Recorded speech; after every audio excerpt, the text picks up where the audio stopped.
Hello guys, welcome to my YouTube channel Khortha classes by M K Pandey. यहाँ पे देख रहे हैं हम लोग कि झारखंड कर्मचारी चयन आयोग के द्वारा यहाँ पे विज्ञापन संख्या 1/2023 यानी कि झारखंड प्रयोगशाला सहायक प्रतियोगिता परीक्षा 2023 JLACE 2023 में यहाँ पे विज्ञापन आ चुकी है। वैकेंसीज यहाँ पे आ चुकी है और यहाँ पे इस वैकेंसीज को भरने के लिए आपको 100 रुपया का शुल्क देना होगा। और यहाँ पे अगर आप बात करते हैं कि झारखंड राज्य के अनुसूचित जनजाति और अनुसूचित जाति के अभ्यर्थियों के लिए 50 रुपया का शुल्क लिया जाएगा। अगर बात करते हैं कि अगर वैसे अभ्यर्थी जो झारखंड प्रयोगशाला सहायक प्रतियोगिता परीक्षा 2022 में अगर फॉर्म फिलअप किए थे, तो उनके लिए आपको क्या करना है, तो यहाँ पे इस विज्ञापन की शर्तों तथा शैक्षणिक योग्यता निर्धारित आयु सीमा तथा अन्य अर्हताओं के अंतर्गत पुनः आवेदन देना होगा, लेकिन उनके लिए परीक्षा शुल्क नहीं लगेगा। तो उसके लिए आपको क्या करना पड़ेगा, तो उसके लिए आपको रजिस्ट्रेशन नंबर और डेट ऑफ बर्थ ये आपको देना है। और अगर आप ये नहीं देते हैं तो आपको परीक्षा शुल्क पुनः लग जाएगा। और अगर आप ये रजिस्ट्रेशन नंबर और डेट ऑफ बर्थ डालते हैं तो आपको परीक्षा शुल्क नहीं लगेगा। सीटों की बात करते हैं यहाँ पे भौतिकी शास्त्र, प्रयोगशाला भौतिकी शास्त्र, प्रयोगशाला रसायन शास्त्र और प्रयोगशाला जीव विज्ञान की बात करते हैं तो सेम सीटों की यहाँ संख्या आप देख सकते हैं कि कुल 230 है और महिलाओं के लिए 11 है। यहाँ पे खेल कूद कोटा से 4 है और अंधापन और कम दृष्टि के लिए 3 है।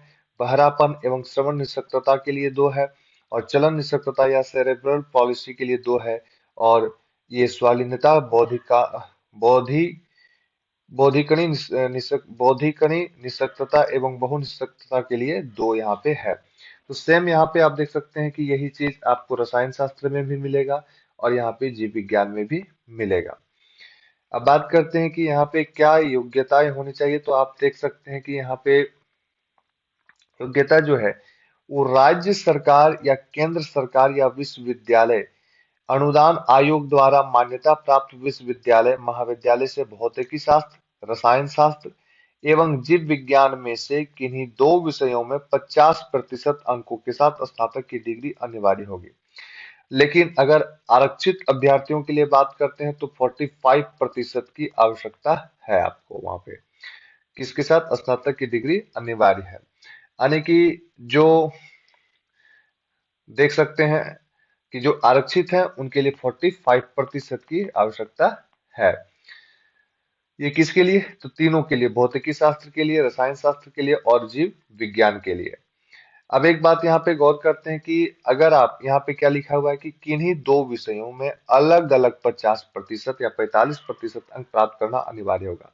किन्हीं दोनों विषयों में आपका या तो 50 किसके लिए हो गया, तो 50% आपका आ जाता है ये अनारक्षित के लिए और 45% आ जाता है आरक्षित के लिए। तो ये दोनों विषयों में यहाँ पे देख सकते हैं कि 2 विषयों में, जो 2 विषयों मांगा गया है स्नातक में, किसी में 2 विषयों में आपका होना चाहिए, तो दोनों विषयों में 50 या 45% अंक प्राप्त करना अनिवार्य होगा। और जिसका स्नातक स्तर पर प्रतिष्ठा अथवा सब्सिडरी के रूप में स्नातक के तीनों वर्षों में अथवा कम से कम 2 वर्षों में अध्ययन किया गया हो। अब एक बात कर लेते हैं यहाँ पे कि देखिए कि जीव विज्ञान प्रयोगशाला में क्या होना चाहिए, तो इसके अंतर्गत आपको प्राणी शास्त्र और वनस्पति शास्त्र यानी कि जूलॉजी और बॉटनी, जूलॉजी और बॉटनी में दोनों विषयों में किसी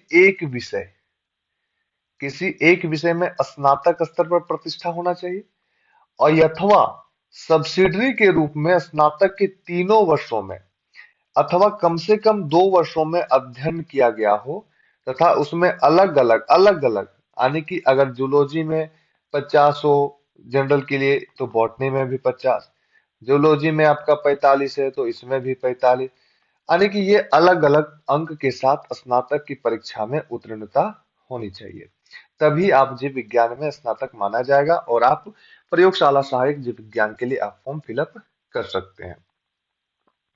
अब यहाँ पे देख सकते हैं कि अगर हम लोग यहाँ पे आयु सीमा की बात कर लें, तो आयु सीमा में यहाँ पे न्यूनतम उम्र की गणना जो है वो 1/1/2023 तक है न्यूनतम, और अधिकतम उम्र की गणना है 1/8/2019 तक है। तो न्यूनतम उम्र की सीमा 21 वर्ष रखा गया है। और अगर अधिकतम उम्र की सीमा देखा जाए तो यहाँ पे आप देख सकते हैं कि अनारक्षित और आर्थिक रूप से कमजोर यानी कि ईडब्ल्यूएस के लिए यहाँ पे 35 वर्ष रखा गया है, और अन्य जाति मतलब अत्यंत पिछड़ा वर्ग अनुसूची 1 एवं पिछड़ा वर्ग अनुसूची 2 पुरुष के लिए 37 वर्ष रखा गया है, और महिलाओं के लिए 38 वर्ष रखा गया है। वहीं अनुसूचित जनजाति और अनुसूचित जाति पुरुष एवं महिलाओं के लिए 40 वर्ष निर्धारित की गई है। अब हम लोग यहाँ पे बात कर लेते हैं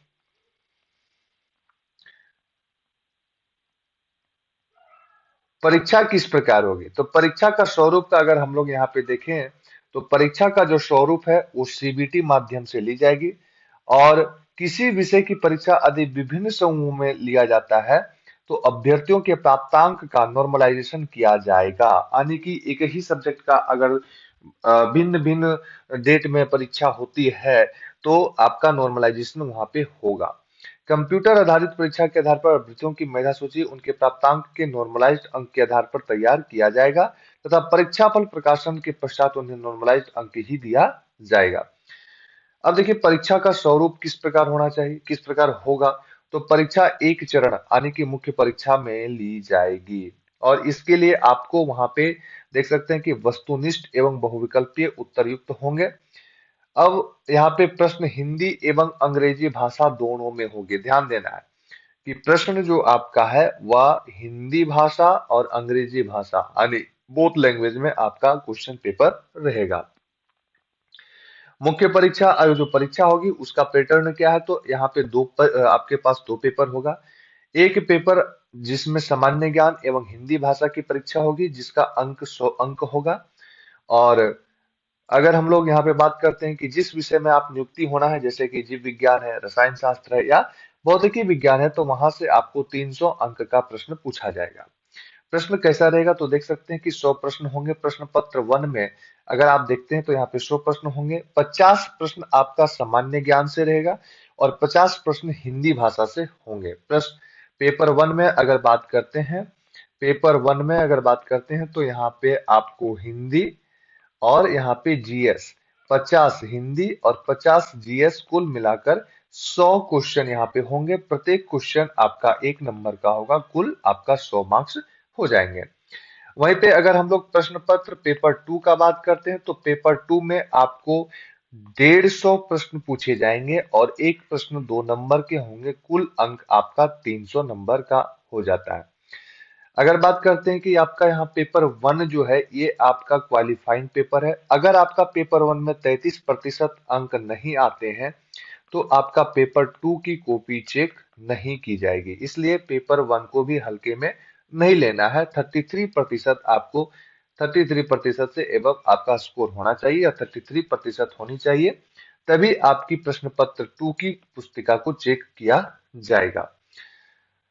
अब यहाँ पे एक बात और ध्यान देना है कि प्रश्न पत्र 1 एवं प्रश्न पत्र 2 में गलत उत्तर के लिए अंकों की कटौती नहीं की जाएगी, यानी कि यहाँ पे आपको नेगेटिव मार्किंग सिस्टम नहीं है। ध्यान देना है, नेगेटिव मार्किंग सिस्टम नहीं है। भौतिक विषय के प्रयोगशाला सहायक के लिए प्रश्न पत्र 2 में 150 प्रश्न भौतिक या किसके भौतिक विषय से पूछ रहेंगे। रसायन का बात करते हैं तो यहाँ पे रसायन शास्त्र से रहेंगे। लेकिन वही अगर हम लोग जीव विज्ञान का बात करते हैं तो जीव विज्ञान में यहाँ पे दो शाखा आ जाती है, एक जूलॉजी और एक बॉटनी। ठीक है, तो जूलॉजी से 75 क्वेश्चन और बॉटनी से 75 क्वेश्चन आपके रहेंगे, तो कुल मिलाकर हो जाता है 150 क्वेश्चन जीव विज्ञान से, यानी कि 75 क्वेश्चन वनस्पति शास्त्र से रहेंगे और 75 क्वेश्चन जंतु विज्ञान से रहेंगे। अगर बात करते हैं यहाँ भी मुख्य परीक्षा का पाठ्यक्रम जो पेपर 1 है, पेपर 1 में आपका यहाँ पे 25 प्रश्न जो रहेंगे हिंदी अनुच्छेद पर आधारित रहेगा और 25 प्रश्न आपके व्याकरण पे आधारित है। वहीं पे 50 प्रश्न आपका सामान्य ज्ञान है। सामान्य ज्ञान में आप देख सकते हैं कि जो सामान्य ज्ञान में हो, आपकी जानकारी में हो, झारखंड राज्य की भौगोलिक स्थिति एवं राजनीतिक स्थिति की सामान्य जानकारी आने की टोटल चीज आपको यहाँ पे पढ़ना है। 50 नंबर ये आपका जो सामान्य विज्ञान है। उसके बाद यहाँ पे देखिए सामान्य विज्ञान भी पढ़ना है आपको, मानसिक क्षमता जांच परीक्षा भी पढ़नी है, झारखंड राज्य से संबंधित ज्ञान पढ़ना है और कंप्यूटर का मूलभूत ज्ञान पढ़ना है। और पेपर 2 जो है ये संबंधित विषय की परीक्षा होगी। धन्यवाद।